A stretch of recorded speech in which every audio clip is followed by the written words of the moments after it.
Want to say that a Tantra Festival, although it embraces sexuality, it's not a sex festival, it's not a sex party. Ideally, people don't go there with the expectation of having sex with as many people, however they want, whatever. Blah. Aloha. I'm saying aloha because I just came from Hawaii. I spent 2 magical, beautiful, nourishing, challenging weeks in Hawaii, and right now I'm in Bali. I know that's pretty crazy. So you might be hearing what's the name? Chickens? What's the name of a male chicken? Cocks. You might be hearing them while I'm talking about my experience at the Tantra Festival. That was one of the biggest reasons why I actually went to Hawaii again, besides wanting to spend some time in the beautiful community that I was at last winter.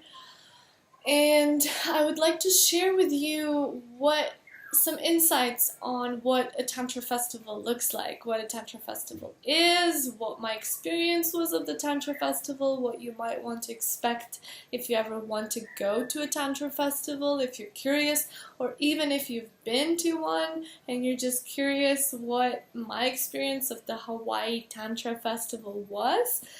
Keep watching and I will be sharing with you some of those insights. Okay. So I'm curious.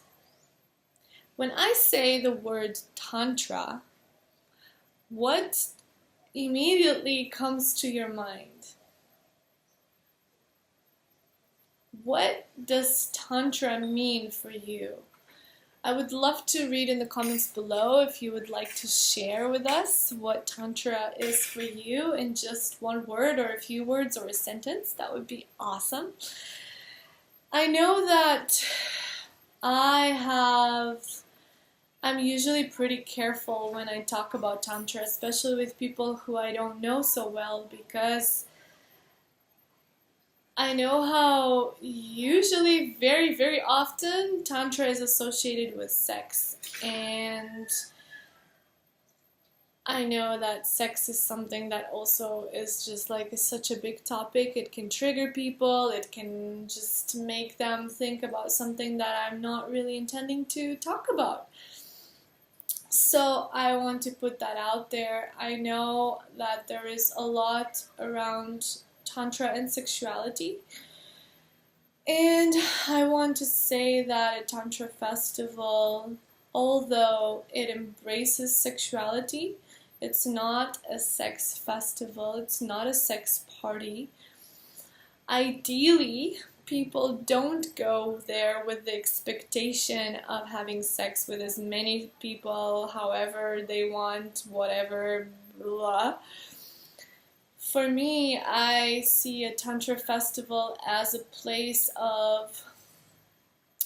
it's a safe container where people can just be themselves, where we can share ourselves openly, where we can connect authentically, where we can see each other truly, where we can take some moments to breathe together, to eye gaze into each other, to dance and play and celebrate life, to work through any emotions, any fears, any traumas that might pop up.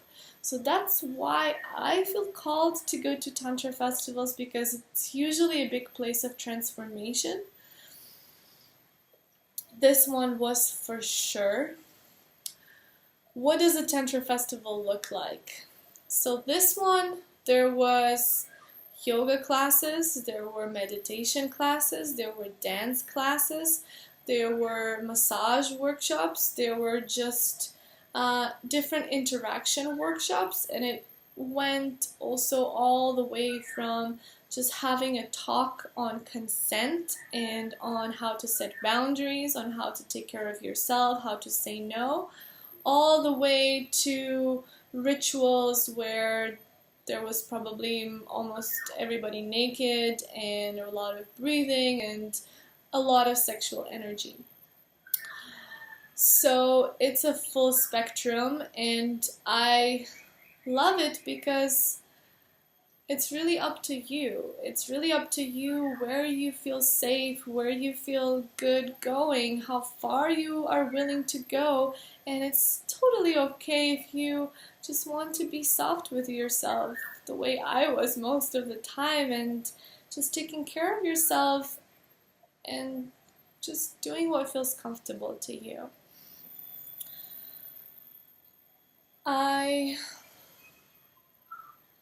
For me, the Tantra Festival was like a big roller coaster. It was a ride for sure. And it's so funny how usually, again and again, I have this thing. I think that I'm just gonna go to the Tantra Festival and I'm gonna enjoy and I'm gonna meet all these beautiful people. I'm gonna make new friends and I'm just gonna dance and maybe I can meet somebody special. I don't know. And usually things come up that I did not expect and I have to work through them. So, I mean, triggers, traumas that I wasn't aware of, or some things that just like bubble up and emotions flow, and maybe I cry, maybe I feel resistant, maybe I don't want to see anybody, maybe I hate everybody. All of that happened to me. And at the same time, it also happened that at one of the workshops, I decided not to participate and I just sat in the corner. And this workshop was about dance. And I decided to watch. And it was one of the most magical, touching experiences for me, where I just saw these beautiful beings just playing with each other and just being so present with each other and so innocent and so beautiful and so loving, and just it just touched me so much that I was like crying and crying and crying and crying. I was sobbing, and my crying was just out of pure joy and pure gratitude to be alive and to experience so much love around me. It was so amazing. And then I got up and I also started dancing, and I danced like crazy, and I felt like a newborn. That was probably my highlight of the whole festival. Besides all the beautiful connections and beautiful friends that I made there, besides also my lowest moment probably ended up being one of the highest as well, which I went to this workshop where I was totally triggered because it felt too sexual for me, and it was not what the facilitator explained it was gonna be, at least in my view, and I was not ready for that, and it moved really quickly into something quite sexual, and I was just super triggered. I was like, whoa, what the hell? I don't want this. And then I felt guilty about having to do something because everybody is doing it, and like, what's wrong with me? Why am I so emotional? But thankfully, I knew how to take care of myself, and I just said that I wasn't ready for that, and I asked the person who was gonna do the workshop with me if he could hold space for me, and we just went out, and I just cried, and I shared all my insecurities and fears, and it ended up being a really amazing release for me, where I let go of even more beliefs that were holding me back.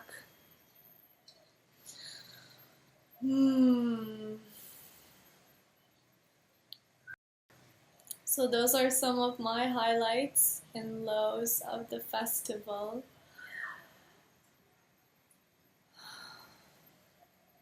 I'm wondering that maybe some people don't go to a Tantra festival because they're afraid that it might be too sexual or that they might need a partner to go.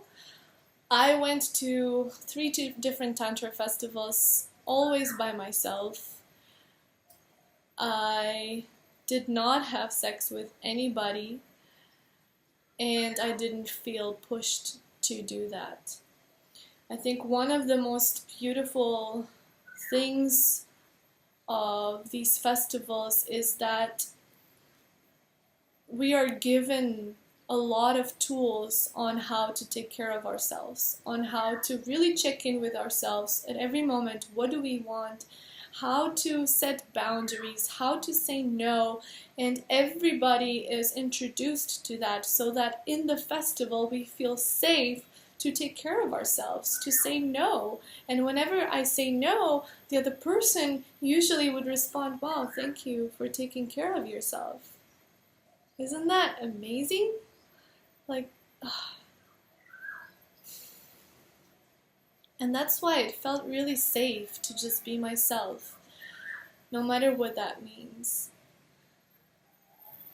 And it's a drug and alcohol-free place. I find that extremely, extremely, extremely important because it just makes me feel safer that we are all authentic, we are all real, and whatever we're experiencing, it's brought up by life, not by some substances or something. And I love that. I love rawness, authenticity, and vulnerability.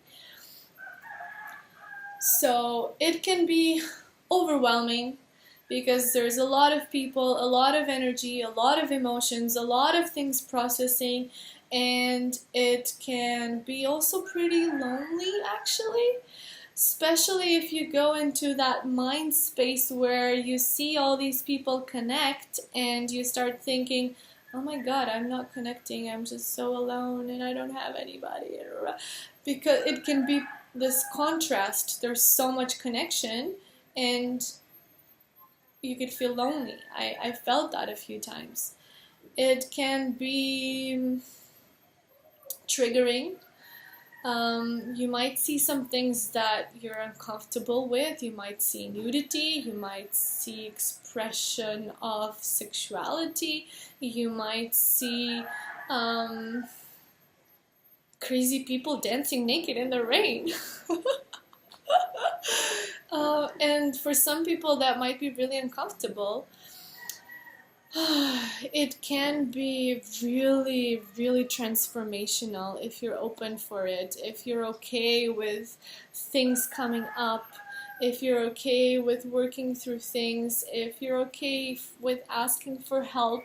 There's so many beautiful beings there who are ready to support and help anybody who's going through any type of process.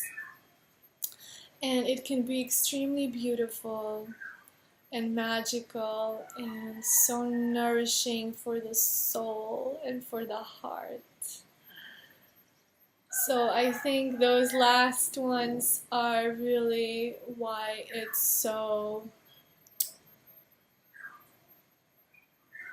worth it to go through all the other stuff, because all the other dark stuff, if things come up, if shit comes up, it doesn't mean it's a failure. I think that's so important to remember.